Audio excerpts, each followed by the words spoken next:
Hello and welcome to the 6th episode of NAP, the Nexus Art Project. Today with us we have Professor Paul Donaldson. Hello. Welcome, Paul. Welcome, Paul. And Thank you. Drummer, percussionist, musician Richard Lanchester. Activist, handsome gentleman, welcome. Thank you. These guys, what a special day today at the Nexus Art Project. In the piano room, we have a completely cross-section of wonderment. We've got a scientist, professor. We made the mistake of calling him a doctor. He's a doctor of professorness, right? and also we have an amazing lived musician, somebody that's come from a public school background, and somebody that's like travelled the world doing something. We got a science going on. The connections are endless. We've got the building of of musical instruments, yes, which we'll come to at some point in the show. When I said Professor Paul Donaldson, scientist, it's not enough because he's also builder of hurdy-gurdy, which you can see here hopefully on the table, and it will be used later on, so brace yourselves for some wonderful music. Some of you may have heard the live from the post. So yes, back to hurdy-gurdy. Yeah, wow, the nerdy-gurdy. The nerdy-gurdy. That I'm going to be coming from. It's quite technical, yeah, nerdy-gurdy. I think let's go right back. We've got these two wonderful guests in the room. I'm really fortunate enough to know you guys. I've known you guys for just over a year or so now. The podcast and this show that we're putting on is really trying to celebrate the connections that we have, and sometimes we don't realise we've got, and then they reveal themselves, and then they become colourful, and then they go to somewhere interesting. We met the Mandala stage. Little did I know I was meeting not just an interesting and really wonderful gentleman who looked after my son for a couple of days when we were there. But since then we've realised that you're a scientist. You're working in an extremely interesting but also very complicated and not easily accessible quantum. field. You can't call it quantum. obscure because it involves light.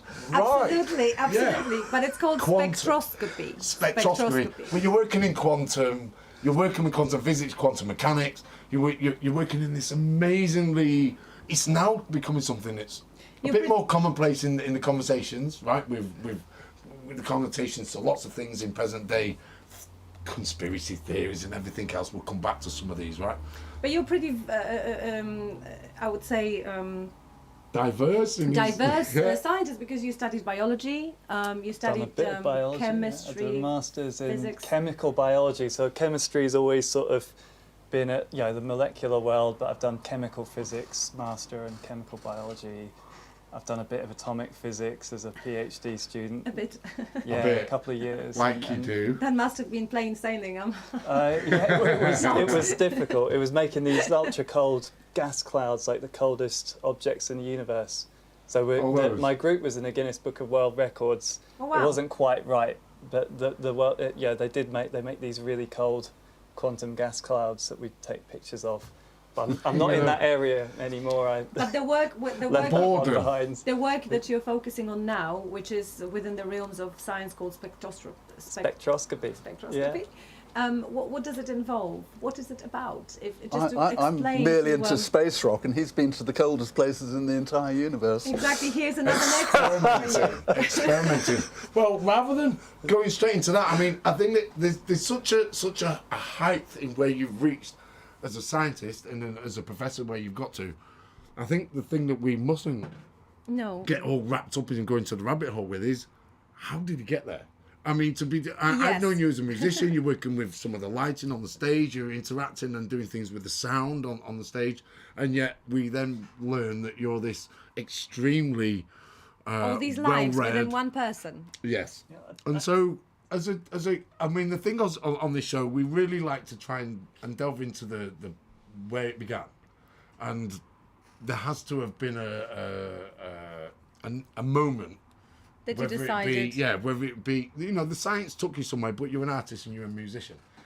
And so what was first? Yes. Well, they were all together, really, and I think every person who's tried to have a career in music or in art or in science kind of knows is that for a while you're not entirely sure if that is going to be what you're going to do, because it's not a very certain existence. Absolutely.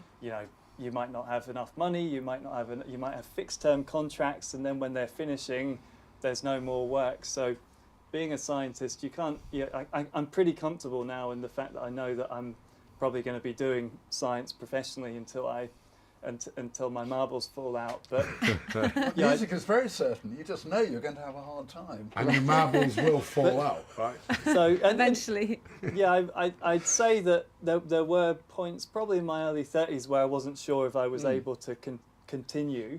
I mean, it's the pace and the uncertainty and everything, but from then on, you get a good position, and you're with people who value what you do. And was science in your home? Was there something that I know, but so there must have been something that was there's always something with you, right? The science. Where was the science at home? Was there artistry at home, or was it science? What led you there? So we were a very musical household. My family all played the piano, and I played the violin, and I've always I've always looked at stuff and not looked at. I've looked at everything and been interested in them. I used to be interested in weird shapes and patterns, and as a kid, I remember sort of liking looking at spots and stripes. And you remember when you were a kid in the dark and your imagination goes active because the spots are moving and everything. Yeah. And I suppose I was just interested in everything. I mean, particularly things that you could look at and they don't make any sense. So it wasn't just scientific things; it was all things. Though, when you're a bit like that, your parents think, "Oh well, let's give him some electronics kits and we'll give him some science books," and so that definitely was there. So they spotted this in you, this looking for patterns. I think I think back then I felt like I was being the caricature, because you have your brother who's a sporty one, and which box do you fit in? So and then I wasn't exactly fitting into those boxes. But you were sort of searching for yourself and not necessarily maybe wanting to fit into a box, or did you want to fit into a box and you were searching for which box you can fit in, or were you open-minded to it? I think I was pretty open. I was just enjoying, things that, in Scotland we'd say things that do your head. That does your head in. It's like, that's mental, that's really interesting. And so it was the world of that I loved. And you got a bit of that in the scientific world. There were copies of New Scientist kicking around the house. My dad read it, and my dad was into programming, and he was into tinkering. He's a helicopter pilot. And, you can't tinker with a helicopter too much, can the engineers, I sometimes used to hang around the workshop as a kid and sit in the cockpits of the helicopters. So that was all there, and the art was all there. My parents really into art. They're very into progressive rock music. They're very into classical music and singing. And my grandma was into poetry. And you're classically trained on the piano? Badly. All that stuff I taught myself. Did I say that? It wasn't bad at all. It wasn't bad at all. I said you read it. That's right. No, we've actually we had a listen, didn't we? And there's a lot of skill, and you don't get to the level which you played at, and your understanding of it.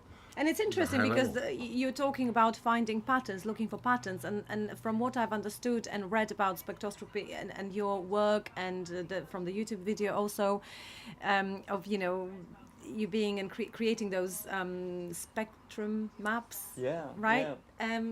So it's like completely like art. You're looking for patterns, and the same as in music. Music is full of patterns, and you're finding the patterns there as well. I mean, how does that?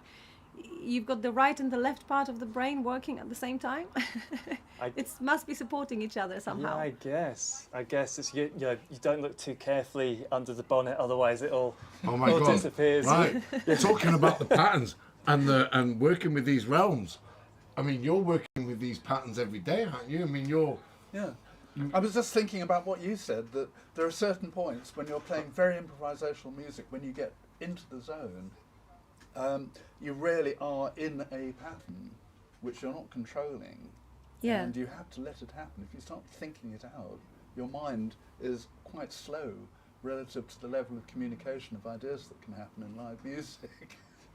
And we have Richard explaining to a professor the small minutiae of this procedure. The exception Being in the zone, to the being in the rule. pocket. Exactly. Yeah, in the zone Exactly. is how it's, well, Americans use So that then being in expression. the zone would be being that seeking that freedom, being able Yes. to make mistakes, because making a mistake and But getting you can't out make of a the norm. mistake. You're in something, it feels like you're in a group mind rather than Yes. you're in an individual And even mind. if you were to make a mistake, someone is going to cover up for you, potentially.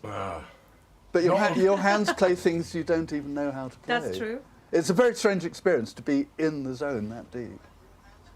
Yeah. And the As a moment you think, scientist, I right. don't know how to do this, of course it all falls apart and you have to go back to very basic counting time. 1, 2, 3, 4, 1, 2, 3, 4. Because in a way, as until you can musicians, if you take think off about again. musicians, we have this muscle memory. So Yes. there are different types of memory, like analytical and say audible memory, right? Yes. Analytical and then also Kinetic. visual. Familiar, Yeah. comfortable. The sort of the one that you have the muscle memory, so you just remember. Yeah. And sometimes you might not remember, the key, or well, you would remember the key, but let's say you don't know the notes or all this or that, or how do I play? I haven't played it in years, and then the fingers actually remember it. And I suppose Yeah. in drumming would be Yeah, very, very tactile as well. So yeah.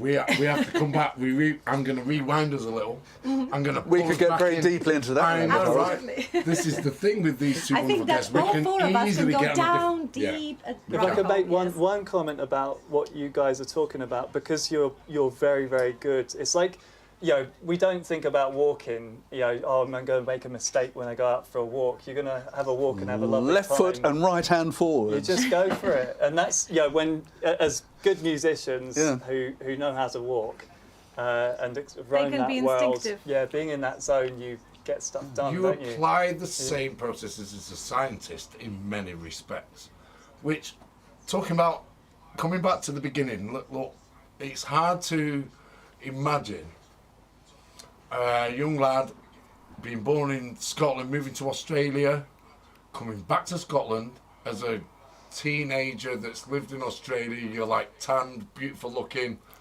and then you're blue, Long cold hair. and miserable.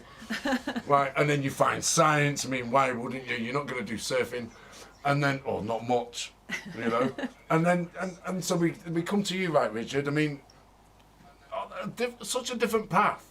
Yeah. You're a beautifully spoken man. Your etiquette is wonderful. You've got a plethora. Can you give us from your schooling, from the artistry? Because we've got two very different human beings sat in our room today. And so I should give us interject at this point, one of the wonderful things about the Mandala crew is that each person in the crew is a completely different kind of person.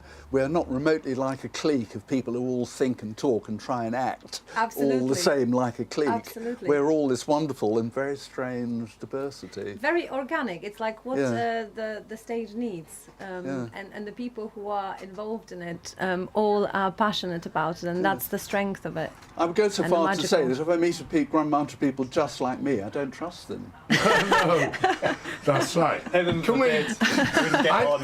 I mean, Who did get on now? I'm sure a lot of people once hopefully they will have a little look into who Professor Paul Donaldson You could is, say right? Mr. or No, we Paul Donaldson. right, but Yeah. they should, and it's something to be celebrated. And in the same ilk, right, in the same conversation, we should be talking about a young Richard Blanchester, right? Yes. Like, let's talk about the young lad. What you've led such an incredible, diverse, and if somebody were to listen to you talk, they would assume so much, just because you've got this. I'm going to be a plum BBC voice, haven't you? You've got this. This can be a wonderful plum. problem. Like when I first moved to London, I was on a motorcycle and I accidentally turned past a no entrance sign. I mistook the street I was in, and there was a traffic cop right behind me who pulled me over. And because I had this, and being nervous, it went all squeaky and rather exaggerated. He started mocking my accent. Of course And he instead will. of letting me off, because I'd realised I'd He made a doesn't let mistake you and off though, stopped. Richard. He lets you What does off. he He not only Yeah. gave me a citation, but he gave me two because there was a no entrance sign on both sides of the street. So I got 2 citations And when because was that? he When was that? hated my accent. Of course, because he couldn't How let you When I off. first moved to London. He couldn't let you off. He had to let you off, and he couldn't say it, and it was Oh. just wrong. Yeah. I want to delve into you as a kid. as a Okay. lad. Let's not get away from this, because we've got an idea. This young man, Paul, has a scientific brain. He's enthused by challenging yourself, right? And you were And looking for patterns. scientifically, you're looking for patterns, Yeah. right? Now, you happen. I'm quite complicated. What brought I you- play what's the- drums. What brought I you play into playing drums? Drums is sonic arithmetic. Right. Yes. You turn started arithmetic into rhythm on a drum kit, and it's all counting numbers. Yes. 2, 4, 6, 2, 4, 8, 16, 32, Yes. 3, 9, 18, etc. Very much a And all the wonderful pattern-seeking combinations you can make instrument. overlaying those. Yes. What's your story? But from a mathematics child at school was my what's your worst thing at subject home? at O-level. Music was okay. Really? Find your way. What happened at home? What was the home thing like? Was there music? Where did it start? What's the first memory you can remember of seeing something that sparked your artistic flame? My family were not especially musical. They didn't think, they thought that television was a bad influence on young minds. So we were a no television household. And a number of parents felt like that. We had two neighbours who felt the same. There was a lovely old lady in our village, which was near Chichester in Sussex. A lovely old lady in a completely chocolate box cottage, like roses, thatched roof and everything, who loved having children around. And so if there was a programme on that was actually worth cycling for half a mile through the rain to get to, she'd invite us all in and give us tea and biscuits. So that was my exposure to television, but otherwise we were a radio family. So even before I got sent to a public school, I had BBC RP pronunciation, and then I got sent to a public school, which is a later step in the story. So I grew up on radio, and as they always say, comparing radio to television, the pictures are better because they're pictures you create in your own mind. Okay, I learned to read very early because my mother had been a librarian. She was a very keen book reader. And so really, as early as I can remember, I was trotting into town on Saturday morning, parents going shopping, and I'd go with my library card and get my maximum 4 books out. That's a loss. That's a loss Brilliant. thing these So days, that was a you know. key part of my story. So you were growing up to be a very imaginative young lad, because not only not watching TV makes you, when you listen to radio shows, you're imagining all this, right? When you're reading It's a books, very you're active imagination. very much so, Television yeah. is a very passive Exactly. sort of thing. Did you find that easy? I mean, the process. So, we conversed. Well, it completely went into it. No, for no sure. problem. So, Yeah. how did you go from working at, say, so you've got artistry, you've obviously got a lot of creativity. Was the support at home? Did you show a musical Tendency, a musical. Were you showing that at home? Or did you I support it in hadn't that way? ever really. I was starting to get interested in music. The very first record I ever went out and bought was something I heard on Luxembourg Radio, which was the first alternative music station. On the boat. Was it on the boat? Radio Luxembourg was actually in Europe, but broadcasting on medium wave, and they had very alternative music programs. I started listening to it. I had a radio that my dad bought me when I was 11, transistor radio, and when I got sent to boarding school, I'd actually put it under the pillow and have it on very low Sent to volume boarding under the school pillow. sounds like a sentence. And I was listening to this. And the first record I bought was by Little Stevie Wonder. Wonderful. Which 12 years old, and he did this song with a big band playing harmonica and singing called Fingertips. And something about it, I had no idea. Completely foreign music from another continent, Right. thousands of miles away, but something about it hit me. So I actually said, "What is this?" And someone said, "Well, ask in the record shop." And they said, "We can order that." And so I actually bought, my first single was Little Stevie Wonder playing soul music, singing and playing And how old were harmonica. you then? I was 11. 11. years Yeah. old. I mean, that's And quite was that something, right? was that something that brought you into kind of wanting to play music or wanting to play drums in particular? Because I hadn't really got sucked into the whole pop music and stars and performing and bands on stage and everything, really because I only ever heard music as sound. I hadn't seen the whole showbiz thing on television. But at the age of 13, I got a fascination for drums, something about it, which I couldn't remotely explain at the time. Is this to became do with the fascination.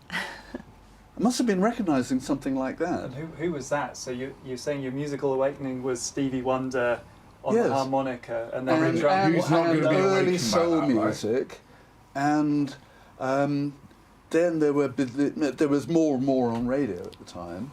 The very early, I can remember things like a bluegrass singer who came to England from Tennessee, a guy called Johnny Duncan, and a band called the Bluegrass Boys, playing skiffle Oh with yeah. the musicians from Washboard, swinging a chicken. the actual band You know. was the rhythm section from the Chris Barber Jazz Band. You could make money playing skiffle, so these jazz guys were playing skiffle with this Tennessee guy. And I actually got that record after a bit from a Well, friend. argumentatively, skiffle apparently was a prequel to soul. Uh-huh. It was skiffle something from the Irish going way back, and then it went Way back. So there's a lot of the potato famines, and then Yeah. and then it transfers. But over I got this to another fascination for discussion. drums. I even went and I got as far as getting a biscuit tin, cutting the bottom out of it, stretching plastic over it, stretched as well as I could, C16 with style. tape around it, and then you wires built your- stretched essentially you underneath, built your and first it was drum. an absolutely horribly wonky snare drum. But when I was 15, I said, Dad, I'd love to play drums. And his response was, kids your age often get completely daft ideas that they're not really serious about. And they're not going to pursue it. No, But- you need to become but- an accountant. But Richard. if I'm wrong, if you can save up half the money for a beginner drum kit, I'll match it. Wonderful. So I was 15 years old. I was at a public school at the time, long summer holiday. So I spent the whole 6 weeks of the summer holiday in a kiosk on the beach near me selling ice cream. And I had a few quid from pocket money. Yeah. And so at that point, the world wasn't flooded with cheap Chinese beginner drum kits. Yes. We actually had to go to London and buy an old wonky kit. And where from a did you good buy make. it? Where did you go to in Oh, London? we went to a lovely traditional drum shop in Soho called Foots. Famous shop. Old drummers will I really love know that who traditional Foots drum shop. I mean, Lovely I've old- never lovely old come guy across called a Sid. non-traditional drum shop. were. The main shop One selling guy drum was a guy machines called or- Sid. Yeah. Lots of old drummers knew Sid. Lovely old guy and really keen to help young people started. So I got this ancient Premier kit, not very good, like the heads weren't good in those days, early plastic heads, mechanisms that didn't quite work and everything. So I got started on that. And when 6 you're months later,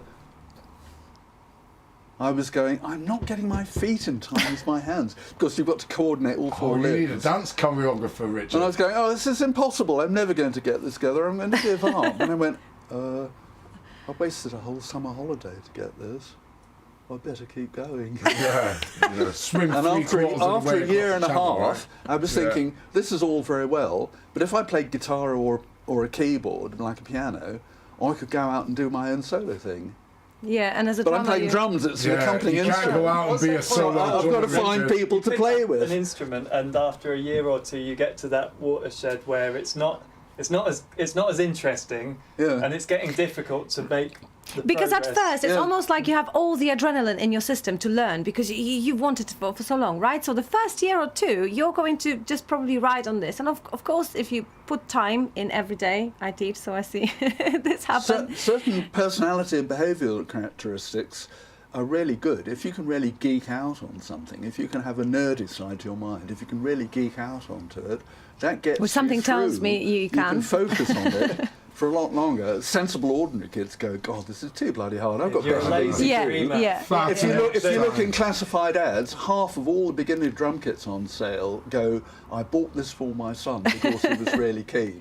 But I like your But he dad's. lost interest I after like your 6 dad's months. approach. So lightly used, except for one broken skin, £50. Yes, I like your Lost dad's money. approach because it's from. I mean, you were 15 at the time. Yes. So obviously he went. Okay, maybe you just got. Maybe this is just a whim. You're going on a whim. No. Okay, save 50%. Great. Yeah. Then he matched it. And so since then, has he warmed up to the idea of He you did being a drummer?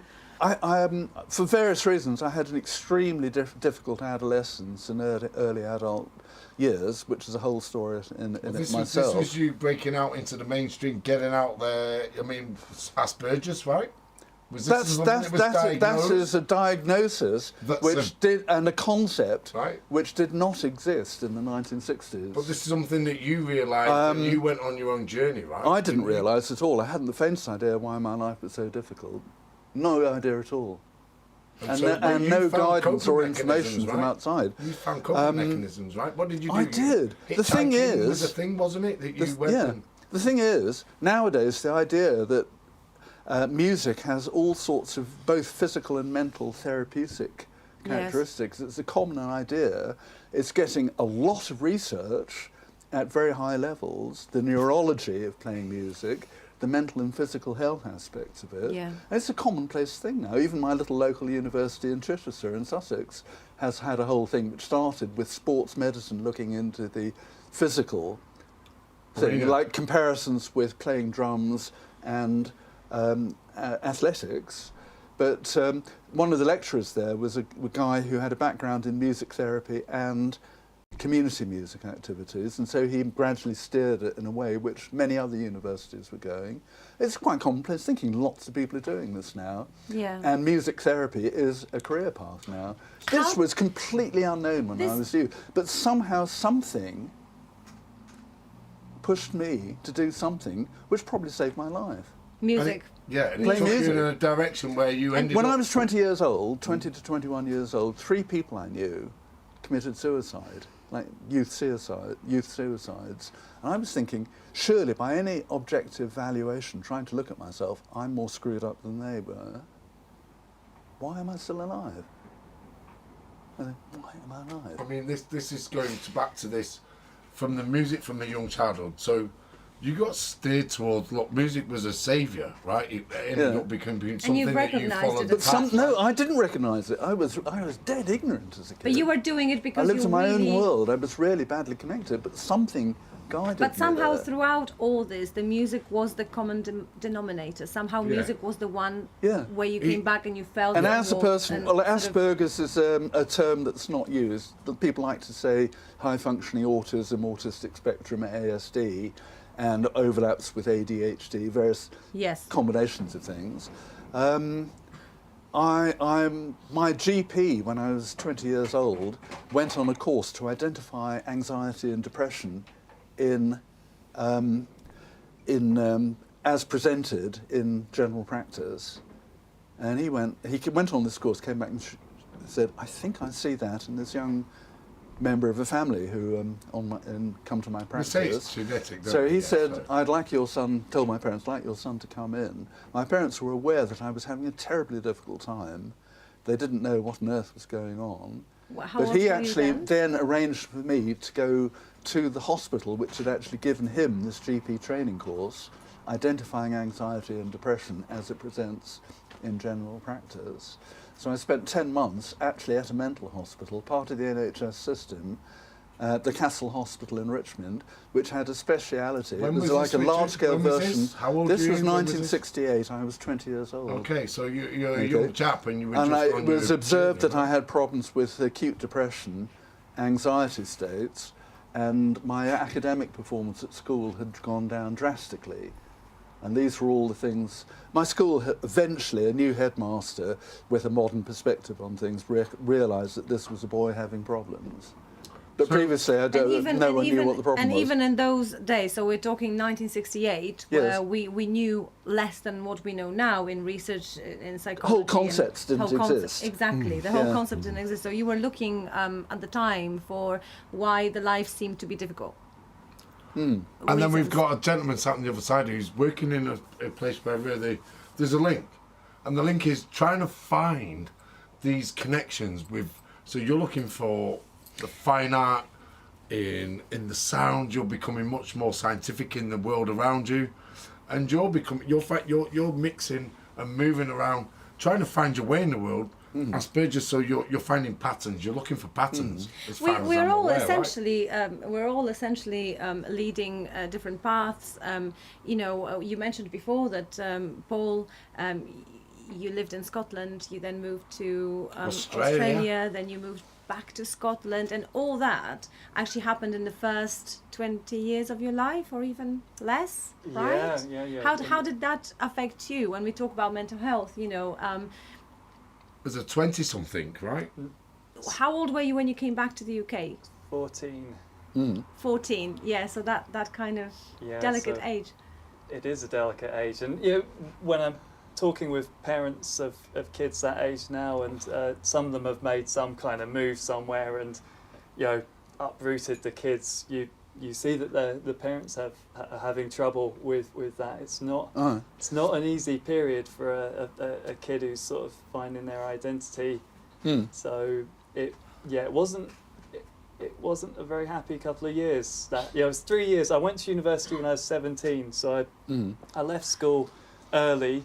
They didn't want to have me in the final year of secondary school in Scotland anyway, and just by luck I got onto this course that was very undersubscribed at the University of Edinburgh, so they'd let you on with the grades that I had. With that, just as long as you had the willingness, they will take you on. The grade, right? when you say the grades that I have, it is difficult to believe that Right. you ever had. How could you suspiciously grades? think that you are How not can going you- to be able to do it? I mean, look at the things you've done. It's like, I The don't think things I'm going that to be you're able to working, walk. the Well, fields it's very you're easy working to have in. bad grades. I did. well, So I got okay grades. It's Scottish Highers, so it's not like England. It changes as well all the time. But back then you could do like 1 year of 5 subjects, and that could get you into university. I remember getting 2 A's and 3 B's in it, and which is okay, right? That's all right, but that's half a set of A levels, and when you look at the way that all the things you need to do to build a really strong scientific career, I wasn't going with the best start, I'd say. Is there a set of rules? I don't think there is. I think as a scientist, you can always look But at the demographic and think, well, every perspective is going to be a unique one, I think right? you get there in the end, but it's quite competitive.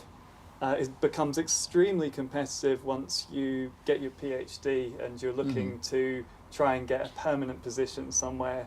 And because most of the Everybody's trying to criticise what you're trying to say, right? well, it's more like prove, it's just right? hugely competitive, and so people who've kind of figured it out a bit earlier and know how to present themselves and have got all the good ideas and everything, they're more likely to be given a position in a university. So it is a real struggle once you've got your PhD, and every bit of advantage that you have sort of seems to count at that stage. would I be right in thinking that the skill set you need to have to get really deeply and brilliantly into something is very likely completely the opposite end of the personality spectrum from the ability to kind of move yourself present socially yourself and- into a position Yeah. and compete? Yeah, so the academia favours people who are gregarious, are able to communicate. So is science really actually well. losing its best people nowadays because of this? I think it probably was ever thus, right? Mhm. You know, if you can't talk about your science to other people, back then maybe you would write some book and it would get. I think Ohm. I was reading about Ohm recently. Ohm's law. People found him very, very difficult to understand, and he was discovered by others who were reading his books, but he wasn't very good at communicating his insights about electricity himself. So maybe that happens, but it doesn't necessarily happen to the individual knowingly. Ludwig Boltzmann, he's like really important in our understanding of like the complex sort of molecular world and everything, absolutely paradigm shifting thinker. He didn't get to know whether what he was doing was going to do that until he killed himself, committed suicide because no one was interested in what he had to say. So it's But there is such a similarity in a way between lives of artists and lives of We scientists, can all even fall across prey the to years. that, right? Because if you think about any scientist in the past coming up with An a theory, alternative, right? Or theory, right? theory that was somehow anti whatever existed before, often, they would go to their grave and not have their theory confirmed, right? So it was being Or treated like challenged. Right. being treated as, oh well, you've done this, and then okay, after they'd gone, maybe 200 years later, 100 years later, this was taken into consideration. Same with some musicians. Say we know I of the understand big. that no one really knew Bach. It was Yes. who was I mean, it who made Bach was actually popular? Bach was actually very, very lucky because he was able to work in music throughout his life. He had many children whom he taught as well, but he was an organist at a church. You know, he composed music for his students, so he was actually making money, earning, and having a good kind of all-round musician's life throughout his life. But people like Beethoven, you know, we hear so much passion, so much pain, so much beauty in Beethoven's music. And yet during his lifetime, you know, he wasn't really recognized as he is recognized now. Mozart died in poverty, didn't he? Same, yes. Yeah, And deaf. and he died in death. He died in he death. was He deaf. woke up and he was Yeah. dead, Richard. He did. Beethoven was deaf. Yeah. Yeah. Beethoven And was deaf. deaf, yes. That was a Mancunian death. If you the top classical artist or top classical composer being listened to on Spotify. At the moment, Beethoven is. No, which Who, one? Are you asking? Yes. Yeah, I think it is. I wouldn't have a clue because I'm not tuned into the. I wouldn't have known. Who is it? Who is it? Bach. It is Bach Yeah. at the moment. Right, right. There's lots of people Yeah. studying and they want a little In the last few bit of, years, I've been hearing motivation. more and more of Eric Satie, Eric who was Satie. a very Wonderful. whimsical, Well, Eric strangely Satie- sad and wonderful Satie, French composer. Exactly, around, but he got so 120 years criticized ago. during his time as everyone well had a for down on him. simplicity. Yeah, because he's the music that he produced is kind of different, but also people were thinking that perhaps he was too simplistic with the chord Is it progressions called and the. furniture music, or like he had this name for it, like just like furniture laid out in a house or something as part of the. I think that he classes as. He had a Minimalist, wonderful as whimsical minimalist, sense of probably. humour. French Whimsical, impressionism, French. so Ravel, But Saint-Saëns, he and But Debussy. Debussy even hated being called an impressionist. Yeah, So you he would- wanted I to be would called hate a that as romantic. well. I mean, this is Wait, drum and wait. bass, and that's dubstep, and he didn't want to be. We've labelled. delved in. Absolutely. No one to. We've delved in. We've delved in like we do. We've delved in. Rabbit holes in this We're program. going to pull out. Yeah, I always think. We're back. Woo! I need to pull us out. We need to go. I'll from- end that with Richard. anyone can play. We can't stop anyone it, with can we, moderate Paul? skill We can can play never. something complicated, but it takes real artistry to play something totally Simple. simple. It takes real artistry to stop Richard Lanchester from going into his Don't push own me. absolute beautiful storyline. You do. Digressions. Spiegel and Spiegel. What's So we've got this beautiful idea of a struggled scientific discovery in childhood. We've got this idea of an intellectual, but with a different view of the world, trying to find your way. You end up playing. You're a percussionist, musician. You're playing with some amazing, influential bands, iconic musicians. Tell us about much them. yourself. It's more about now some of the achievements. So we've got a bit of an idea of from a childhood perspective of some of the influences where you find your artistry and where you find your challenges. What's some of the fine achievements, some of the things that you're proud of achieving, if you don't mind, without being pressed too heavily? Some of these achievements as a scientist will come to you as well in a moment, Richard. Okay. But some of the achievements you've managed to, and also trying to accomplish at the moment. Or in the meantime, yeah. You ask a scientist that, you probably somebody's. I'm not prone I to didn't give talking you so about- many words, about right? my achievements either, because it's like, are they achievements all this? You're over-analysing things, but okay, for the sake of the argument, detach or turn off all the, try and say, so we're learning with light, we're learning with really exotic light sources that we've only had in our hands for a decade or two, and I get creative with how you use these light sources and come up with new ways of using them, and I can just about feel myself pushing the envelope in, quite original, quite interesting. You kind of know if if you're doing something good when your peers in the field are interested and they listen to you. And so I'd say in the last 10 years it's really picked up. I've built a lot of new kinds of spectrometers. I've applied them to really interesting materials that we've not looked at before. Very technical, but and I'm coming up with better, clearer papers than I used to. So I kind of feel like the wave's just starting to build in a way. So I'm what have I achieved so far? It's quite technical, but some really nice insights into spectroscopy, and the wave's kind of maybe cresting. It might be crashing, but it's spectroscopy, right? For everybody who may are you not know, seeing a new growth in your linguistic study of Yes. light, right? And how molecules interact. Is it kind of crystallising out so that you have a clearer way of expressing it now? what you're doing? No. In fact, I'm trying to get simpler with linguistic ability. So trying to Simplicity again. try and we were think saying of a better moment ago. ways to say things more simply. So you're in your 20s and your 30s and you're word salads and all this, and you kind of realise that no one is going to Simplicity can be understand. clarity, can't it? Right. Yeah. You've got to capture what you're seeing and your ideas in short, simple things that other people find accessible. Mm-hmm.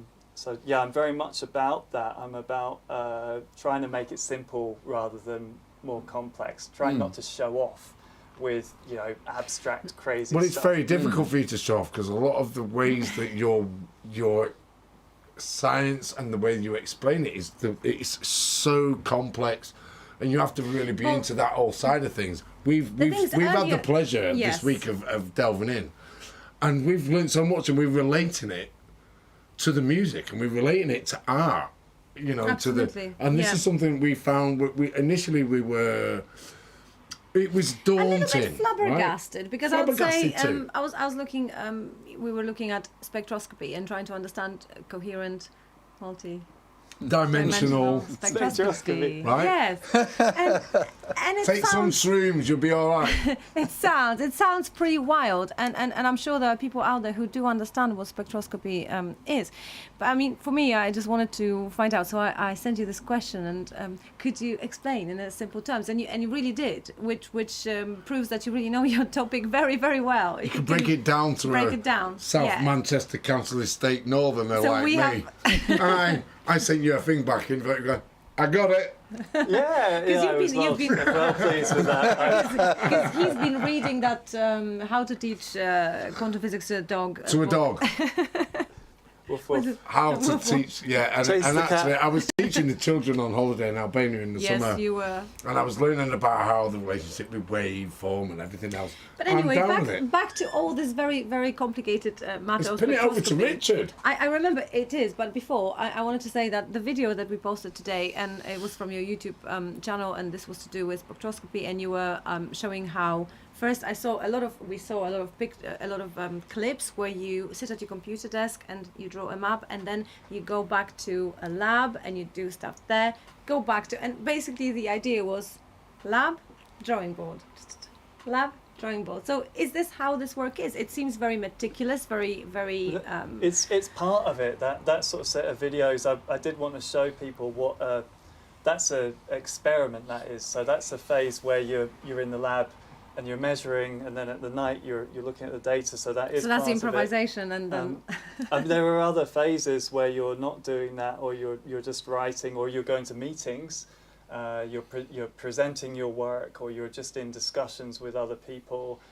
There is a lot of meeting with other people and sharing ideas, or trying to find projects that you can do together and apply for funding, Yes. and all this kind of stuff. So the life in that video is the dream, actually. Like when I'm doing that, I'm That's really the dream. happy. Yeah. And then there's all the form filling and the bureaucracy. You're not going to put that in the So the film, video are you? shows the moment when it's all kicking together. You're not And gonna- with- yeah. With this It makes improvisation, it look too easy.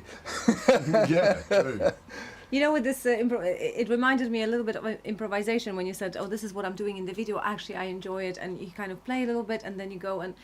with our conversation earlier, Richard, when we talked about the interstellar energy, which was the last 2020 It's release. the, last recording. the first You thing guys, that we right? recorded Space in a Falcons. band which evolved out of the musicians on the crew at Mandala Stage. Now this is about the smallest in terms of size and equipment, PA power, of anything at Glastonbury, bar a little bandstand out in the crowd somewhere. It was actually put together by a group of people, many of whom were mad scientists, quite literally. They're Yeah, still and they would have popping to have around. been. They are would have still to have popping been. around. Chris Barnett, Yeah. amongst a bunch of others. Doctor. Okay, Chris so Barnett, we got yeah. We mixed call up. him the Doctor. The Doctor. Hello. So I want us to try. I want to try and bring us back to a little bit of a point. Beginning, the middle. Now the middle is our achievements, and some of these. I mean, we could probably do a podcast with each of you as a guest alone, and really go down the rabbit hole with each of you. And it really would be a getting down to, I've got this curious life story. Some parts of it are actually useful for people to know. Some are just fun or boring, or I right. rabbit on and I We've- digress. But some of it actually might have real value to other people, Yes. maybe who are on a parallel, very strange path to my life. yeah. I'm wondering what the hell happens next. This is the hope, right, Richard? This is the hope. And the fact that we've got a bunch of people from very different walks of life, and we're trying to explain to people that, hey, the nexus between people is, I mean, what's it, 7 degrees separation or whatever they might call it. We've all known each other. We're all from very different worlds, backgrounds. We're following very different trajectories. Of potential. I mean, I had Right. the pleasure of meeting both of you for the first time last year. So Yes. Glastonbury 2023. Yes. Then we actually played a gig at the 13th of January at the Vic. Space Falcons Review. Space Falcons. You came along to that. Right. Oh yeah, that was that a year ago. Yeah. So the achievements, Richard. We're not famous, so I better So- tell you who the Space Falcons are. Yes, yes. And we started as crew members at Mandala Stage, the Yeah. mad scientists and all the rest of us. Many of the crew musicians. It's such a small crew, we all have to multitask. Yes. Whilst we're not given enough tickets to get a wonderful we're not. variety of people. We're not in. giving enough tickets. So- We'd like more. Many of us please. double They don't as give enough performers. musician tickets at a musician They festival, don't. do they? We A even music we had to festival, sorry. smuggle half our band in some years, smuggle them in without Yes, tickets. yes, I But see. You've done. I could tell you how, but then I'd be in big trouble. And, yeah, No, so no let's smuggling ever happened. forget I said that. Never ever. Yeah, but anyway, so we had this house band formed out of crew musicians. One of the people who was a long-term friend at the stage over the last 20 years, who I've known all the way back since 48 years ago, a musician called Nick Turner, who was one of the founder members of Hawkwind, yeah. Sax who player. I actually met when, apart from Nick, who was a few years older, they were teenagers. They were the new young band on Ladbroke Grove, and I had left the mental hospital that I told you about Yes. and yeah. got involved with a hippie activist collective called Bit Information. Perfect. And we'd started doing various community activities, including a benefit concert for a kids' adventure playground on Ladbroke Grove. And we were in the Notting Hill area.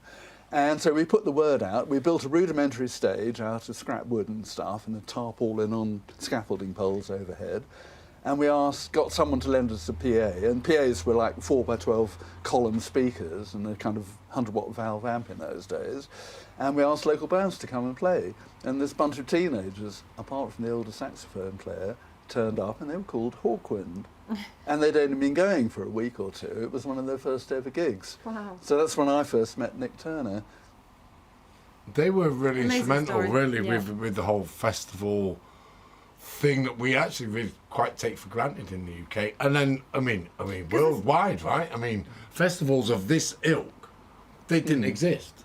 This But is also, something that Nick Turner- they did. Was it? Well, They certainly weren't. the weren't first people, but not as full-on popular as free Certainly not, festival, no. as you would think of it now, happened in 1970. It was a bunch of hippies and activists The main guy was Mick Farron, who was an activist, politico, and part of the whole movement that involved International Times, alternative newspaper and so on.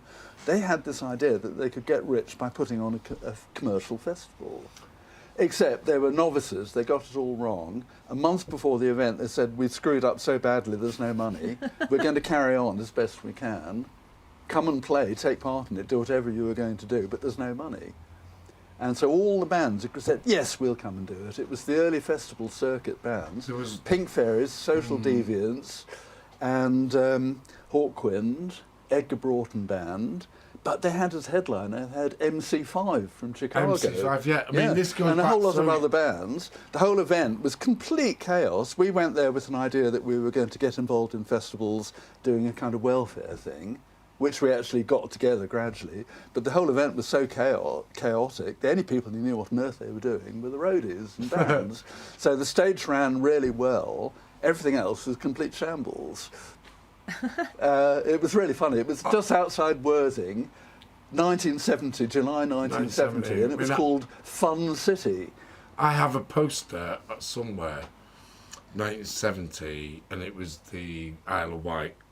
There was lots of things going on. Yeah, So there was Isle of Wight. There was a lot of big festivals going on at that time. And the other big one was Bath Festival, which had probably the best lineup that's ever happened. I mean, don't want to use the term died a death, but that didn't see the light of day. There was lots of things that were happening back at that time, which, all your contemporaries, the people you were mixing with. And you actually met Nick Turner in 1969, right? I met Nick. Well, I was just a rather shy ex-public school kid trying to get involved with this activist project. It was very chaotic and very difficult, but we were starting to do some good things. And then the whole thing went on for years, and I was part of it for years. So that's the Space Falcons. No, that was Bit Information. Bit Information. And when did Space Falcons... While I was at this mental hospital, I wasn't a committed patient. It was a come and go, you were free to come and go. At weekends, I was going back to Sussex and playing drums in rehearsals and occasional gigs with a teenage blues band, playing proper Chicago electric blues. And we had this 15-year-old child genius guitar player and another child genius harmonica player. They were just completely natural players who didn't really quite know how to play yet, but they had the feel. And it was a young band. It was the first band. The first band I was in was playing kind of pop songs, rather clumsily, and it was great fun, but we were just teenagers. And you were young, you were teenagers, yeah. But then this blues band started to play properly, and it was the first time I thought, this feels like proper drumming as I'm doing here. It's got a flow, it's in the pocket.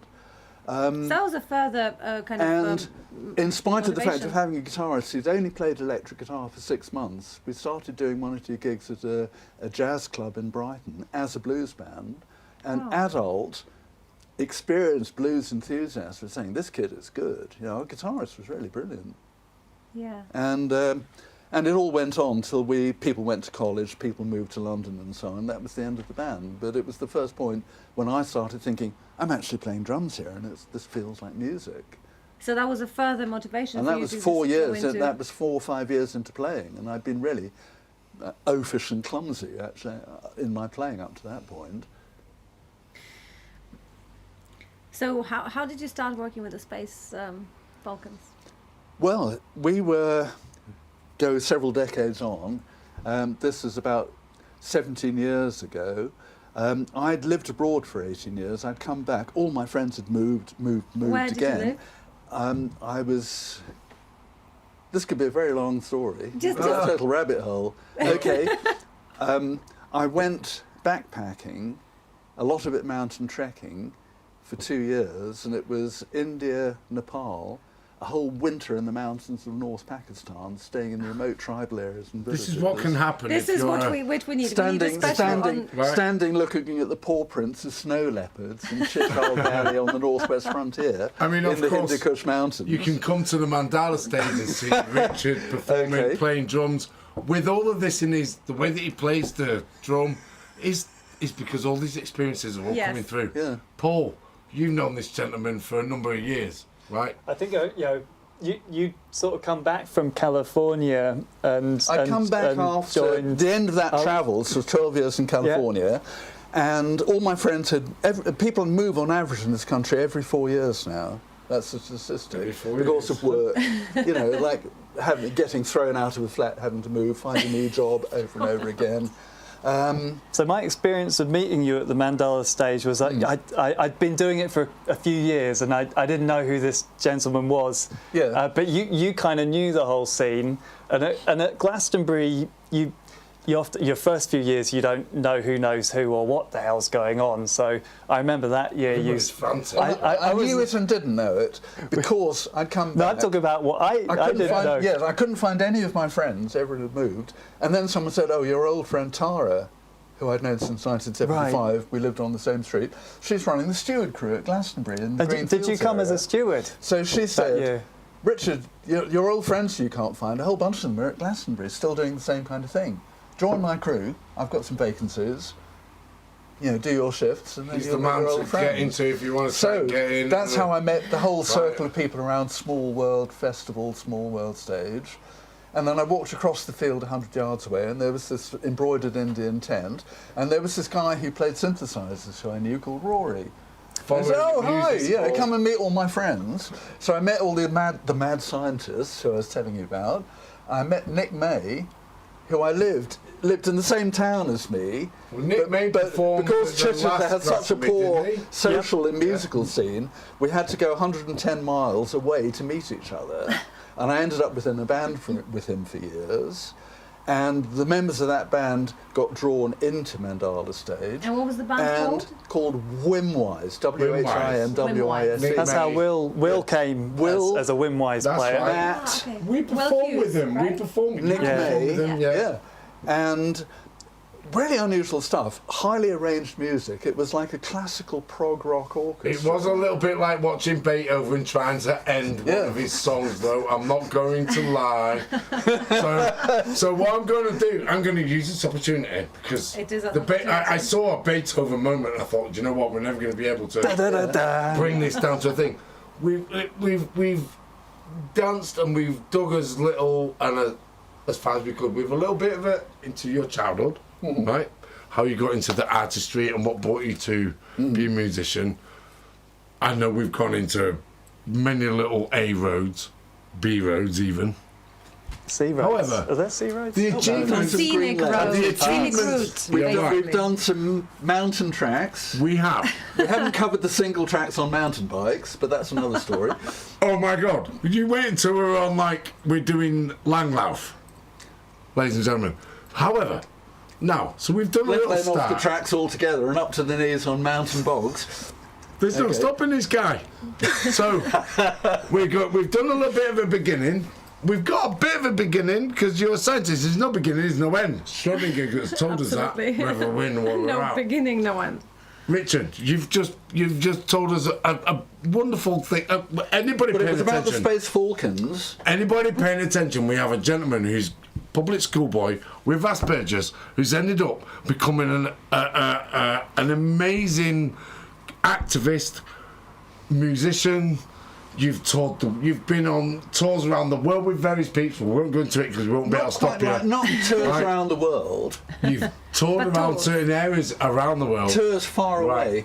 And we can go into those Think, now. think 3 men and a Sharpei dog I in a can't. Winnebago, I'm thinking of driving three- all the way across continental USA with no money. There's no stopping him. No money. That's the. Right. I'd like to try and come to some kind of like a meeting point within this discussion where we have a scientist, a professor, but there's also a musician. And you're a lovely human, and I'm really blessed to know you as a friend And as well. incredibly, Same with beautifully you. humble and Same with you, modest. Richard, right? And now, Joanna, we've got these two lovely chaps. What are your future plans? What things have you got that you're enthusiastic about? So, we've gone from the struggles of the things, I say struggles, but they've taken us to where we are now. You've become a scientist, but you are a musician, you are part of the Mandala stage, and you're trying to change the thinking of the people around you through science.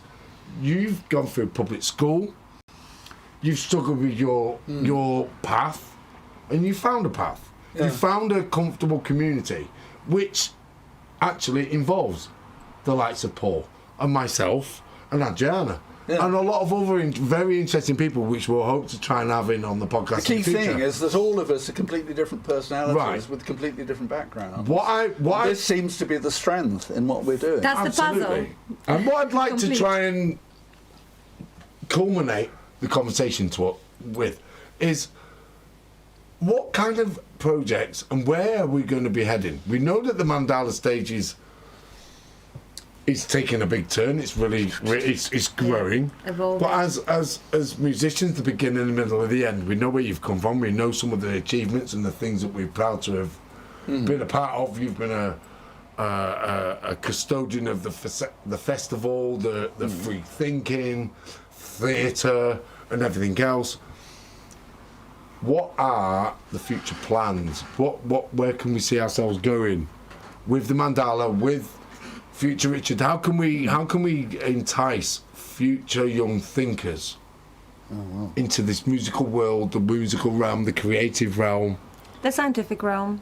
right? Because they all cross. Well, 2 members of our crew are expecting a baby, and that baby might just get drawn into our world carrying on. I'm not sure in about that's 20 so years from now. scientific. That's So what- biological. Well, what we need to do is to keep Mandala going for 20 years more until the new generation, next generation, are ready to get into it. And how do we take do it that? over from us. In the immediate, because there's a long time for this. Right. I do know what teenagers are like. They might not want to join the Mandela stage and all that. But by That'll be a hashtag Mandala. by the being way. interesting, I think, and by doing things that people, walk past and they're like, they don't quite understand what's going on, but it looks interesting, and they come in and they sit down, they hear someone playing the harp, and they've never heard someone play a real harp before, and they're singing beautifully, or they see a real rock and roll band with guitar coming from a I've never real played with one of these amplifier, things or- before. So stuff that people quite haven't seen before. They don't really know what it is, but and then when they come into the Mandala stage, it expands their minds. I think that's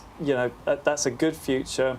It's a future, but It's a stunning stage. It's quite a very magical, dynamic place, and I think that not only the fact that it has a green ethos, the energy, the stage is 100% solar powered, bike powered, right? So We have a bike generator system. Yes, that's the one. Big shout out to the whole Audience Mandala crew, participation. past, So present, many. and future. So many. Shout out. All the work Absolutely. done by So so many. many people. And imagine all that equipment, the PA system, everything, the lighting, which is quite It's a spectacular very at night. complex, And organised to actually thing, be isn't able it? to solar Yeah. power the lot is amazing. That's It's a- amazing. that's So a that's- very Storing the power. achievement, that- Storing the power to be able to, because you don't have sunlight at night. If any So we people, got, and the whole stage Well, performs we until create- 3-4 in the morning. Yeah. So the skill Fab. and the science behind it. If any and the people skill listening is to being able this to are going record to that any- energy and being able to perform until 3-4 in the morning. And I think that's the thing, that the Mandala is the thing. You've got people turning up, pedaling the bike, charging their phones. Where you've got Yes. people like Yeah. yourself. You're trying to play every stage in Glastonbury. You're trying to hold the record, Richard. I know you're my about 8. No, I'm nowhere near the record. My personal best Right. ever at the age of 75 was a year and a half ago, when I managed 16 gigs with 10 different bands during 5 days of Glastonbury. And he's not even solar powered. Personal best. He's not even solar powered. But the There's a record, cloud of steam. the record in our field, the Green Futures field, was over 20. So I'm nowhere near the record. I'm going to put it out there, ladies and gentlemen, here on the NAP, that I am now year 2, Glastonbury, Yeah. and I've built. He had no idea what he was getting into. I had no idea. I have now did had not. the wonderful privilege of performing at around about, I'm going to say, 8. I've done 8 shows in the. I in thought the you were going 2 to say 8 stages. No, 3 stages. 2 stages. 2 stages, including the band's... The best one. There was the band stage and the Mandala stage. However, this is just the beginning. Yeah, the Mandala stage. I had a pleasure of playing with you, Richard. Yes. That was amazing. That was a jam, wasn't it? Yeah. Beautiful. That was so good. Yeah. Guys, if you want to find out any more about the Mandala stage, it's www.themandalastage.co.uk. Alternatively, it could be mandalastage.co.uk. However, you can check them out on their Facebook page. It's Google it. Mandala Stage. on Facebook, and you can find out more. They're situated in the Green Futures Fields.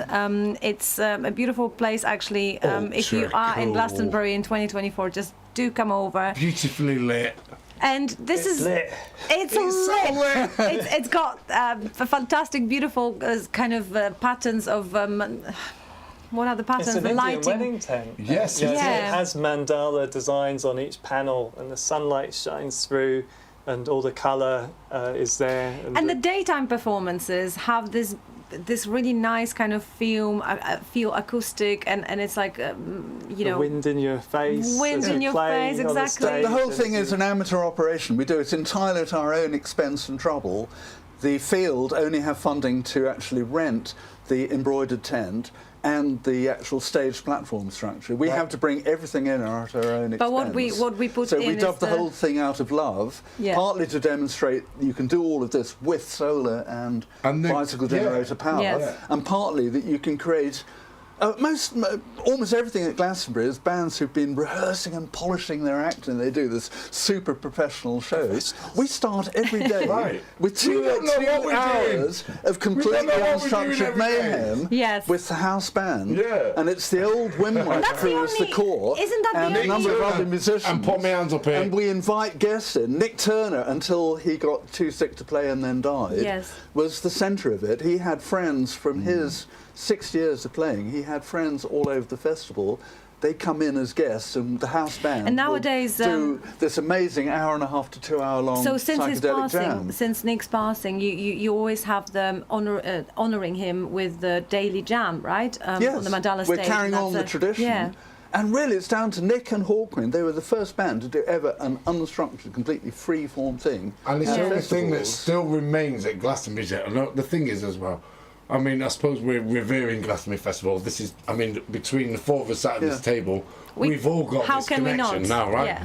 But I The think Green that- Fields is like a free festival, basically, hidden inside a vast commercial showbiz extravaganza that You're is so right, different. The moment you go out of our little cluster of fields, it is so different. We call all of that Babylon. we call Yes. it going past Babylon. For Babylon. those who But know, you know. this entity that forms the Green Fields, many of the people are the same crew who are the core of the Green Gathering. Now, Yeah. that's an event which has been going since 1980, and I was part of the group of people, activists, Green Party, Centre for Alternative Technology at Machynlleth in North Wales, and a bunch of other people who provided teepees, hippie teepees and Yes. other things to use as workshop spaces in 1980. Many of the same people are part of that. Small World Solar Festival in Kent, and to a lesser extent various other festivals. There's a whole network of interlocking festivals. But essentially, I feel that the what the Mandala stage is about, in particularly, is showing and proving that it's it can bring valid kind of talent from all over the world. Diverse, right? Diverse. Yeah. It's very hard doing what we're doing and in not the middle only of bring Glastonbury. not only bring it to Glastonbury into the Green Futures Field, but also power it solely. So Yeah. power it that we don't. It's clean energy, right? It's finding better ways for the future. So it's arts and science in one, really. Going to about what you were saying earlier about astonishment, when we do the Green Gathering, everyone who buys a ticket for the Green Gathering, basically they think like us, they're our kind of people. When we do it at Glastonbury, people go, oh, And there's no rubbish on the ground. That's right. But The sound is all different. The people all Yeah. look different. What is this? And they go, this is a strange little embroidered tent with something I never heard before going on in it. The real special They're thing. drawn in by astonishment, and we're actually outreach to new people who've not encountered we it. are. That's what's valuable Stage, about it. Paul. Sorry, Professor Paul. No, well, Hartley. growth. I mean, Should that's call the, that. growth is Drought is destroying the world. But, Don't use that word. We're expanding. If I though. just dwell on that point of that ability to change people's lives, change Yeah. teenagers' lives. They come to the festival, they get boozed up and everything, Yeah. and they come Yeah. into this place and they see Ocean Stegosaurus tardigrade playing I've got bats in my semen on his homemade cider. And they're like, oh, what's this? Who is this? And they sit down and then like, well, this is fucking really weird. Matt's got the It's video just- on his iPhone. It's just an alternative And point you of view, blow in their right? minds, and then they come back the next day, and Astonishment. and they come back the next year as well, and you've just helped some people along their way with seeing a bit beyond maybe what they're normally seeing in their life, and they've come to this big commercial festival, and then you've weirded them out a bit, and they change them, and that's what's special for me, and that's what. Well, they makes realise it that really you can be worth- weird, and there are a whole lot of people like you, And you fine. don't have to pretend you can to be normal weird anymore. and you can be fine. You can be weird and nobody be like you. Right? I mean, and look, no one cares. Or other people could be Right. weird and it's really entertaining. Sit and watch. I don't know if anybody can see, but we have a bunch of interesting items on the table. Oh. I'm going to lean over here Take for it, the pick- purpose yeah, of take it, pick it maps, up. Take it, yeah. and I'm going to hold this. Twirl Could it you around please, slowly. Paul? I'm going to hold this Slowly. here. If I can hold it steady. I mean, you've owned this. You've made this. You created this. Could you explain what this is? This is a prop If you look at that the right Paul's angle, brought you can along. see right through it. He brought it along. He's very fragile. He jumped Twirl on it a around, train. turn it around slowly and look through it and Oh. see what you see. I So turn see it a around. hexagon Yeah. everywhere.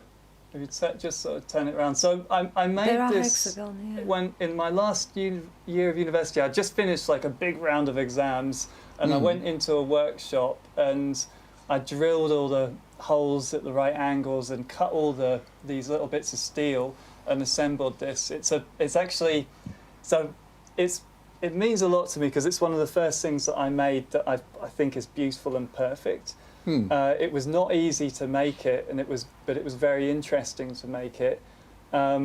It's a four-dimensional dodecahedron projected into 3 dimensions. Right. Are you trying to search upon this thing that we were looking at? Is it the thing of life? Well, The it's- flower of life? What's that thing we were looking at? It's an interesting.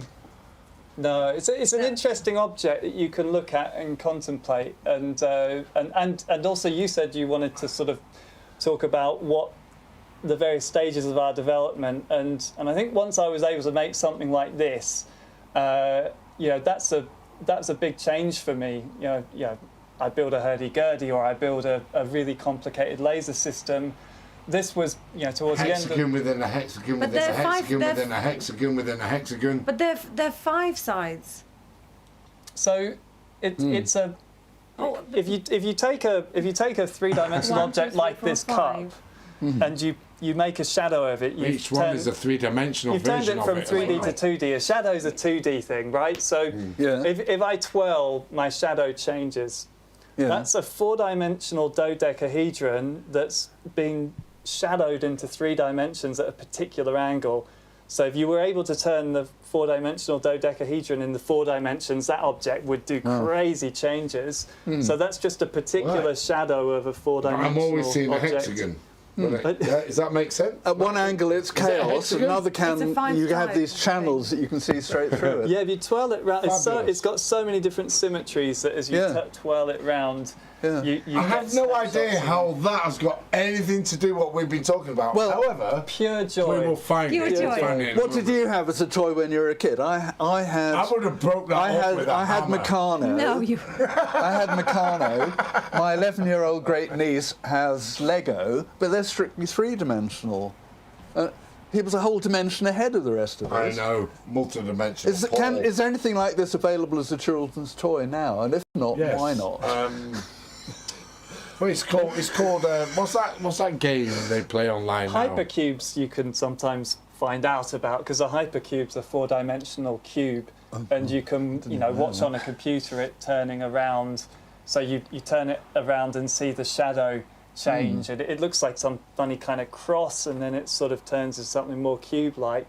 But in mathematics you can have any number of dimensions you like, and you can create shapes with the same geometric rules as in the 3 dimensions that we know, and that's the result. Hypercubes, but yeah, it's not popular with kids, is it?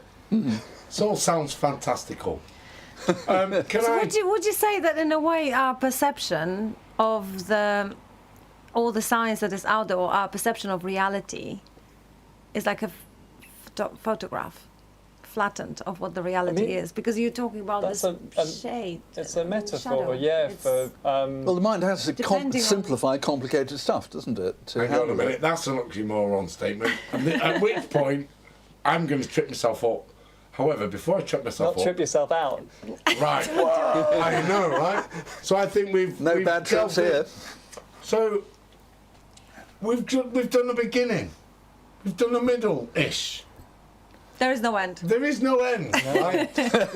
However, we have to come to some point in our conversation, and If anyone's listening, they need to go to the loo. Are our you still conversation listening? was always going to be hijacked. It was going to be segued, and it was going to be travelling. And there in all is, and I must say, directions, there's not going to be enough time because we can sit here. I mean, I can speak for myself. I can sit here and talk to you and listen to your stories and listen to your background Anecdotes. and everything and You've anecdotes been well and things behaved, you've done. Richard. So well behaved. I was expected to have a. I digress. Yeah. But Perhaps at still. this point I should say we've touched on all sorts of stuff. Some of it is really valuable because it is very hard to get through life in the modern world. I've had a great deal of difficulties, and the rest of us have, which we've only really touched on here. In my case, it was how on earth to start off life as an Aspergerish kid with a huge amount of life difficulties. I've not had anything like a conventional life. I've not had a career. I've not had a wife, family, kids, house, mortgage and anything. But I haven't had the wife leave me. I haven't had my career go haywire. I haven't lost the mortgage because I couldn't afford Sounds to pay like you've had a it. very done- stable. I haven't had my kids go on drugs and so on. Yeah. But You can I've been to the best festivals in the whole world. Yeah. I've played with some wonderful, extraordinary musicians, most of them not at all famous, but amazing. I've travelled the world. I taught English in Tibet for nearly 2 years. I've lived in Hong Kong, America. All of that is because I had this very difficult childhood, horribly bullied at boarding school, like 5 years of 24/7 bullying, which was the cause, which we didn't touch on earlier, the cause of my emotional difficulties. The concept of trauma as it affects developing children didn't exist, complex PTSD basically. The concept of Asperger's didn't exist. All I ever got help was for depression and anxiety, which was, I learned a huge amount, but it didn't get me anywhere towards dealing with life or anything. I had this very difficult life, but all this amazing stuff happened. Exactly. I've had the most unusual life of anyone I know, and some of it is just wonderful. And again, we it like wouldn't to- have happened if it wasn't for these horrible kids bullying me at public school. But it's also It's just so strange the way the stuff works out, and there's something of real value because I imagine a lot of other people will be thinking, I'm having these weird difficulties. At least now in the 2020s, we can go, okay, there's the concept of trauma, there's trauma-informed therapy, there's music therapy, which would actually get children to a point which I somehow magically found my way to through a fascination in drums. And the whole story of how do you start off in what seems to be a very difficult position Music. and have amazing what we- things happen in your but life. what we love to, and there's celebrate how do you is- develop to a point where you're doing amazing science? There are all sorts Amazing of lessons science, in music. where does life take you. And this we were talking about where do we go from Yes. here? Where do the people listening to this go from here? And if anyone Well, has they any will- thoughts about what would make valuable future podcasts, then these are the guys to actually take any ideas that people listening to this might want to go. So over to you. Thank you, Richard. Where do you think future talks should go? We need to be having, the thing is with a lot of these kind of platforms and people have artists in, it's very difficult to try and tie down an interesting conversation where you, most people, they're trying to sell something. It's like herding cats. Right? They're trying to, exactly, they're trying to sell something. All we're trying to really ascertain, we want to try and sell the process. We want to sell the beautiful tapestry that is very different for every route as an artist. There You're are a so many. Right, so you're a scientist, but you find yourself working at the mandala stage, but you're working in spectroscopy. Spectroscopy. Right, thank you very much. Right. But you're a classically trained musician and you're doing all the things you're working on. Like, you're working in all these fields, you've had your struggles. We can still come at this combination where we have a message to say to people where it doesn't matter what you're doing or what your background is. If you doesn't find matter. fascination Yeah. and you there is always a route. Our route and that's our commonality is we manage to find ourselves at the mandala stage working with each other. You're a classically trained pianist. I'd never worked with a classically trained pianist before. It's almost as difficult to say as spectroscopist, isn't it? Equally as difficult. And Richard, until today, hadn't played with a hurdy-gurdy, right? So we've tried. Yeah. We have, the thing is with the Nexus Art project is trying to, first of all, exhibit these neurons, these pathways, right? We're gonna try and show. And not just kind of celebrate and show that it doesn't matter where we're coming from so much. It does, because it takes us on a journey, but really it matters where we're going. Yeah. And it shows that everybody being different, whether it's a Mandala stage crew or whether it's artists working together, collaborating, we're different. But we somehow find that mutual denominator, the therapy in music, the outlay in music. Whilst you're talking, I'm going to go and get hold of the drum and I'm going to hang it over this way. Do you want me to pass it Oh, over? yes. Right. And I'm going to have to To take you get guys. anywhere in Because this modern, rapidly changing world, the key thing to develop neuroplasticity. Oh, Yes, and that Yeah. is happening when you're Right. learning That's a new a whole other instrument or a new topic. language. Yes. ladies and gentlemen, But we have a special instrument here on the table, which is called a hurdy-gurdy, and in fact a nerdy-gurdy, this particular one, right? Right. Paul, we've you nicknamed built it a nerdy-gurdy. Nerdy-gurdy. Yeah, Paul, you've built it. Can you just tell us a few things about it? Like, So how did you do it? well, I'd like to acknowledge the people who designed it. That's Faye, and it was Jap Brand designed it, and Faye Brand in Holland, she sort of sends all these kits. They send like 5 a week. They get sold out within about 10 minutes of going on sale. So I had to buy this kit whilst I was at a gig in a wind tunnel with you. Yeah. I was sitting on my phone, clicking refresh in October, and I got this kit. It's made of laser cut birch wood and 3D printed parts. It's made with light. And it is made with light, exactly, and it does a good job of making concentrated light beams. beautiful, precise parts and edges. I need to squeeze my way round to go back over Well, would this you like way. me to I'll get be your back. drum? You guys start Are you- playing. Richard, I'm going to squeeze round. Matt, There's you're so going to little love space. me manoeuvring everybody. Oops, Daisy, bumped the camera. I'll creep over to the corner. Right, That is and all you good. guys start playing. I'm going to join the room. Yes, and we will hear Okay. you, no doubt, when you I will join join us. you. When you rejoin us. This looks like an African drum, but it's made in Los Angeles of all synthetic materials. I see. Moulded shell, tunable mylar Nice head. sound, though. But because of its shape, it's got a very wide range, a very deep low note, various high notes. So in one drum, you've got a huge range of tones. Brilliant. And I don't try to play African music, so I have a very un-African version of an African drum. So yeah, let's have a little improvised session with hurdy-gurdy drum. As And maybe it's some not a very piano. obviously rhythm instrument, I like to actually watch his tapping foot. It's actually so help if you keep a can sense if you of can time. so the difference between people who know how to play left hand on the keyboard so they can play hurdy-gurdy, which is me. And a hurdy-gurdy player is in the right hand, and you do rhythm on the right hand. So you sort of whip and snatch the So I knob, have to kind of pulse it, don't and then you can pulse it. And I haven't learned how to do that yet. I'm going to have to move in because I Yeah, can't sure, crank sure. right now. There's no Okay. space. Now this microphone is So- lined up well for me. You'll want your mic We're lined up. live and it's fine, and I'm going to tell And you're everybody, back. listen, I had to do a toilet run. Right, it's not a lie. So I'm going It to is sing not it. a lie. If I can grab this microphone, you don't need me in the visual. I'm going to bring it over here, ladies and gentlemen. Please apologise. I'm going to sit next to you over it, and we're going to freeform We accept your apology. some vibes, ladies and gentlemen. We haven't sound checked this, so it may take a moment to get the balance.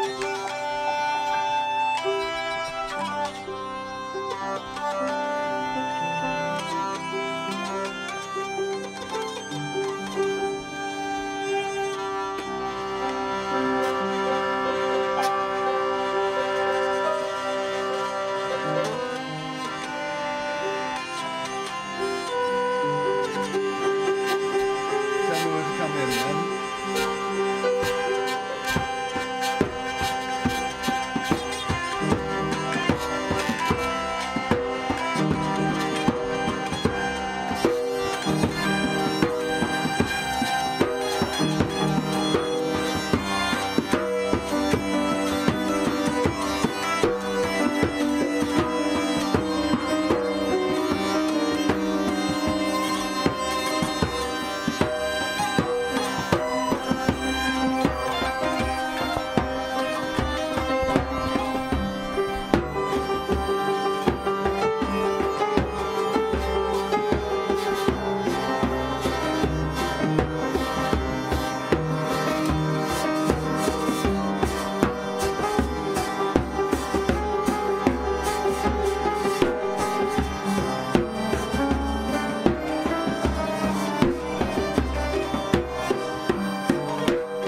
the ground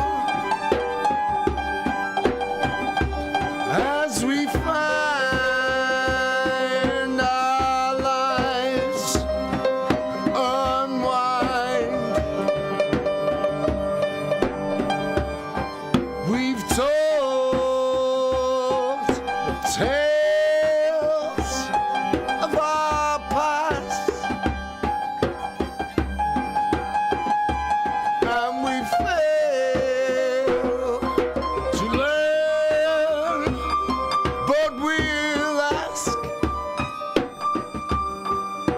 Say all your questions, diversions, your mind. There's so much to ask as we dig, as we ask. It's immersion.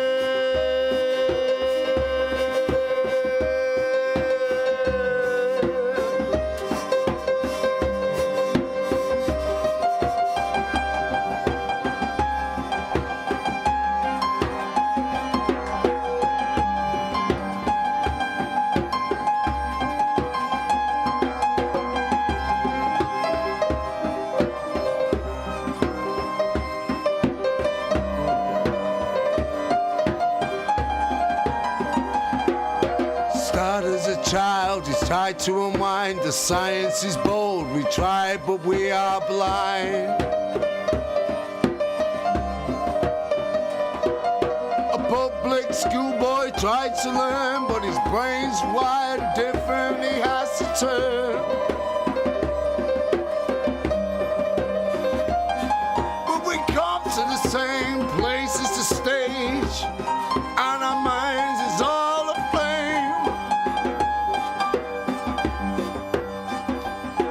And we try to achieve the same thing. I believe that it's time we've tried to play with the light, and it's time for us to rewind.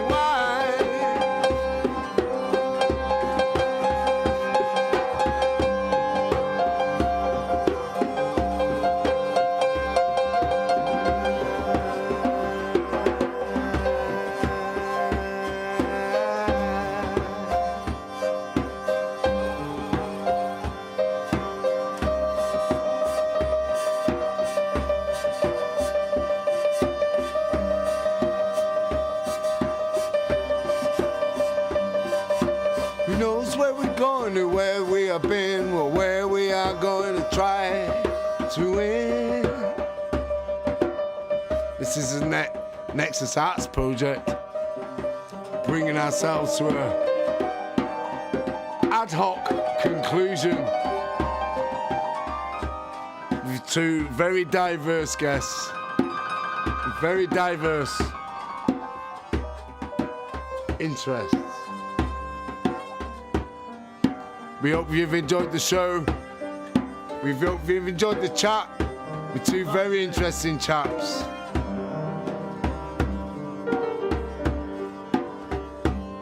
Should we just go on a little diverse adventure musically, right? Play out, guys.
I've gone off track a little bit, but that's I feel we went into the quantum realm and the real realm and another realm. But that is the thing. We talked about improvisation earlier, how important it is to actually be able to improvise, because when we do something that is unlearned, or not learned, should I say, not learned, not really kind of put in our brains, and we're just letting loose, just going with the spirit, right? It's like summoning the spirit of music and just really reveling in it and celebrating it. And thank you so much. And What people who are really good at improvisation tell me is that the trick is minds are not really very good at handling this. You have to connect your hands straight to your ears. Or your eyes. Your minds will mess it up, so it has to be hands to ears direct link. There's a direct message from Richard Lanchester. Take that off, No, ladies from and gentlemen. from people I Quoted by respect. Richard Lanchester, no doubt. We can't remember whom by though, no. And this is how the Space Falcons have composed their interstellar energy in 2020, which is pretty Yeah. much improvisation, not improvisation. Just Yeah. we can learn so much from just playing To together. be heard Thank at you. obscure psychedelic festivals in your neighbourhood, in a field near you.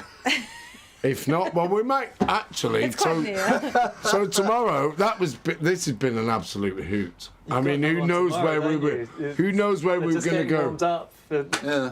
I had no idea how we would traverse this conversation, and it was going to be a skating on ice, and it was going to go anywhere. You know that when we switch off and say goodbye to you, we're going to be here, sat around this table and talking for hours still to come, right? And we have tomorrow. Now, the thing We is, have tomorrow. we hope all of you out there are going to be talking for hours. Absolutely. We're not Speaking getting of- anywhere if we don't instigate some weird and wonderful conversations. They just happen to us. They Okay. just come. They Let just, us know how the conversations go, because that will give us some ideas, these guys, where they can take future conversations. because Absolutely. We We need welcome all things the like this to comments. happen. We've had a lot of fun here. We have, We've yes. touched And on tomorrow- some really important stuff too. And tomorrow we're going to have still more fun, because we're shooting a Nexus special, a nap special.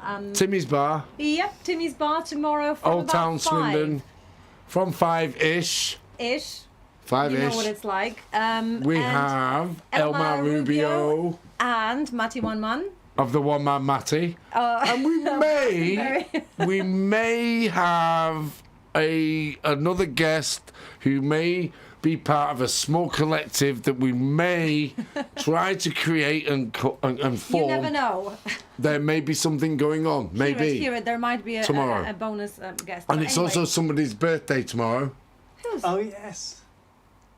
So we have a birthday to celebrate. Tomorrow's Nexus Hat Project at Timmy's Bar may well have a collective with music, mayhem. We're going to be talking photography. We're going to be talking art, because Matty One Man is actually a phenomenal artist doing illustration. I'll put in a word about him. We've had him. These guys just have to put up with the madness of Mandala Stage for one session at Glastonbury each year.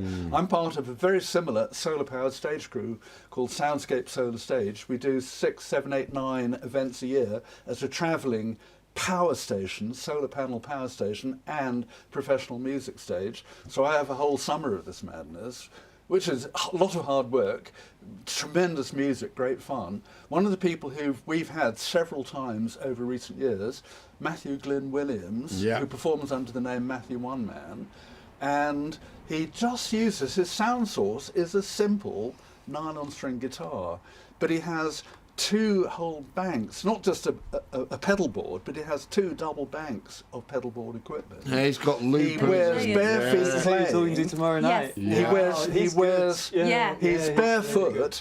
and he is literally dancing on all these different pedals. I did one video of him. I was so fascinated by that. I actually videoed his feet while he was doing the whole number. Really There's a website for that. Do you have- Absolutely There's a amazing. website for that, Richard. There is a Richard, website can for we have that. this video, please? There is a website. But he produces this complete wall of sound thing, building up, looping, track after track. It's sound fab. after Catch us sound, tomorrow, ladies and percussion, gentlemen. Sound, vocals. Maybe we might get you in He's as a one of the special artists. guest, Richard. Whoa. We'll get some gaffer tape. And what we'll do is we'll get some gaffer tape and we'll maybe we have a can't do collective that. in the corner, right? We can't. We won't be. It'll be figurative gaffer tape, Richard. It'll be Absolutely. figurative. No, just We'll play and let we'll my hands do the improvise. talking. For sure. But there could be something going on in the collective in the corner. The collective in the corner at Timmy's bar. we Sounds might like a even- thing, we right? might- When I say we have weird, Yeah. wonderful, very eclectic Okay. music, Matthew Glyn Williams, Matthew One Man, is just typical of what we Yeah. hear. And we get to, it's just a And day at we- the office for us, and we hear wonderful We people might like even that. go to sleep tonight. Anyway, we'll see you tomorrow. At Timmy's 5. bar.